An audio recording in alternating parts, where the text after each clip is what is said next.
In aerobic respiration की वो किस्म है जिसमें ऑक्सीजन की जरूरत ना हो, और ऑक्सीजन की जरूरत नहीं होती इसमें। अच्छा, डिफिनीशन की तरफ चलते हैं। Incomplete breakdown of glucose without utilising of oxygen, absence of oxygen and small amount of energy is released. Glucose की कंप्लीट ब्रेकडाउन नहीं होती, इसको क्या कहते हैं? Incomplete breakdown. Without utilising of oxygen यानी ऑक्सीजन उसमें नहीं होता, एब्सेंस ऑफ ऑक्सीजन होता है, and small amount of energy is release, और एनर्जी बहुत कम मिकदार में रिलीज होती है। ठीक है, हमने ग्लाइकोलाइसिस की मुकम्मल तफसील यहां पे डिस्कस कर चुके हैं। अगर आपको याद हो, ग्लूकोज की ब्रेकडाउन जो कि साइटोप्लाज्म में होता है, जिसको हम ग्लाइकोलाइसिस कहते हैं, ग्लूकोज की लाइसिस। ग्लूकोज की जब लाइसिस होती है हमारे पास पायरुवेट बनता है। जब इसको ऑक्सीजन नहीं मिलता तो इसी प्रोसेस को हम एनारोबिक रिस्पायरेशन कहते हैं। तो इस मॉलिक्यूल जिसको ऑक्सीजन नहीं मिलता पायरुवेट को, तो वो या तो कन्वर्ट हो जाता है अल्कोहल में और या लैक्टिक एसिड में। ठीक है, रिवाइज करें, अगर आपको याद हो, ग्लूकोज जो कि 6 कार्बन वाला मॉलिक्यूल है, दो फेजेस से गुजरता हुआ पायरुवेट बनाएगा, एक प्रिपरेटिव फेज और दूसरा ऑक्सीडेटिव फेज।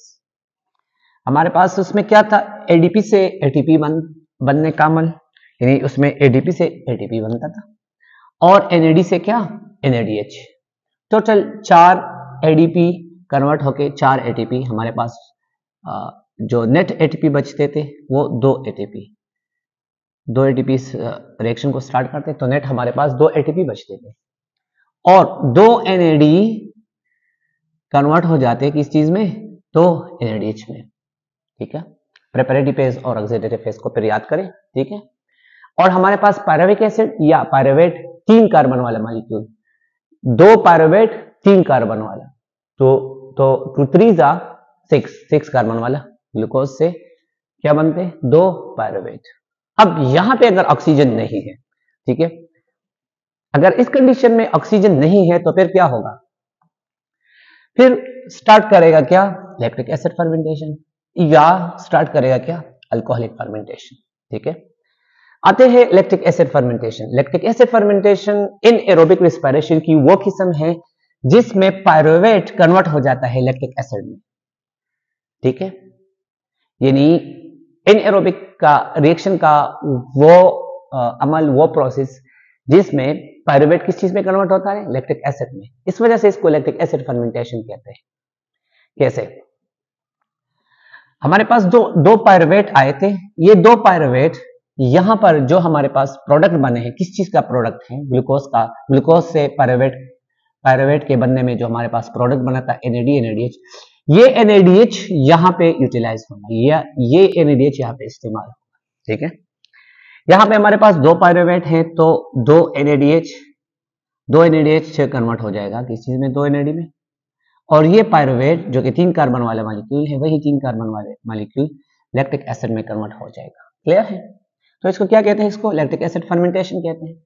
ये लैक्टिक एसिड फर्मेंटेशन कहां पे होते हैं? Occurs in the muscle cells of human and many organism. हमारे मसल्स के जो सेल्स होते हैं इन तमाम में लैक्टिक एसिड फर्मेंटेशन होता है। कभी कभार हम जल्दी से दौड़ना स्टार्ट करते हैं और इतना दौड़ लगाते हैं, बहुत ज्यादा थकावट महसूस हो जाती है, और फिर वापसी आके जब हम रिलैक्स कर जाते हैं, तो उसी टाइम जब दौड़ने के दौरान हमारे बॉडी में बनती है क्या? Lactic acid. तो वो दोबारा से जब हम रिलैक्स हो जाते हैं, फिर आते हैं, हमारे मसल्स दर्द करते हैं मोशन के दौरान, जब हम मोशन करते हैं, तो दरअसल लैक्टिक एसिड फर्मेंटेशन उस प्रोसेस में होता है जब हम दौड़ते हैं। ठीक है, बहुत से माइक्रो ऑर्गेनिज्म में भी क्या होता है? लैक्टिक एसिड फर्मेंटेशन होता है। ठीक है, अच्छा, अब यही लैक्टिक एसिड फर्मेंटेशन यानी इन एरोबिक रिस्पायरेशन की दूसरी किस्म हम पढ़ते हैं, जिसको क्या कहते हैं? Alcoholic fermentation. अच्छा, वही पुराना ग्लाइकोलाइसिस, ग्लूकोज से क्या बनता है? पायरुवेट, वही एडीपी से एटीपी। ये दोबारा से मैं लिखूं ताकि आपको याद हो जाए, यानी ये जो मैं लिख रहा हूं ये हमारे पास ग्लाइकोलाइसिस है। ठीक है, और दो एटीपी बनना, यहाँ पे दो एनएडी से क्या बनना, दो एनएडीएच और दो पायरुवेट बनना। ठीक है, यहाँ नीचे 3 कार्बन वाले मॉलिक्यूल भी हमने लिखा है। अब अगर इस पायरुवेट में एक कार्बन रिलीज हो जाए, इस पायरुवेट से कार्बन, तो ये दूसरा प्रोसेस स्टार्ट करेगा, उसको हम अल्कोहल कहते हैं। ठीक है, अल्कोहल माइक्रो ऑर्गेनिज्म में होता है। और प्रोसेस अल्कोहलिक, अच्छा अल्कोहलिक फर्मेंटेशन किसे कहते हैं? अल्कोहलिक फर्मेंटेशन कहते हैं अल्कोहल के बनने के अमल। ठीक है, कैसे होता है? अल्कोहलिक फर्मेंटेशन में दो पायरुवेट से क्या निकलते हैं? दो कार्बन डाइऑक्साइड, यानी एक पायरुवेट से एक कार्बन डाइऑक्साइड, दो पायरुवेट से दो कार्बन डाइऑक्साइड निकलते। तो अगर ये हमारे पास 3 कार्बन वाला मॉलिक्यूल है, 3 कार्बन वाला मॉलिक्यूल, तो ये हमारे पास बनाते हैं क्या? एसिटाल्डिहाइड बनाते हैं। ठीक है, एसिटाल्डिहाइड हमारे पास 2 कार्बन वाला मॉलिक्यूल है, 2 पायरुवेट है तो 2 एसिटाल्डिहाइड बनते हैं। और utilising of NADH second process में होता है, एनएडीएच आके कन्वर्ट हो जाते हैं एनएडी में, एच यहाँ पे रिलीज करते हैं और यहाँ पे हमारे पास बनाते हैं इथाइल अल्कोहल। ठीक है, इथाइल अल्कोहल दरअसल में हमारे पास अल्कोहल की फॉर्म है। क्लियर है? अच्छा, ये किस में होता है? बहुत से माइक्रो ऑर्गेनिज्म में होता है। इन दोनों में फर्क ये है कि यहाँ पर जो लैक्टिक एसिड फर्मेंटेशन होता है, तो लैक्टिक एसिड में 3 कार्बन होता है। हम H और OH की बात नहीं करते, H और O की। ठीक है, वो किस्सा बहुत लंबा हो जाएगा। अब हम सिर्फ बात कर रहे हैं किस चीज की? कार्बन की, ताकि आपको याद हो जाए। ठीक है, आपकी किताब में भी यही है। तो इन एरोबिक रिस्पायरेशन हमारे पास तकरीबन अब खत्म हो गया, इतना ही काफी है। ठीक है,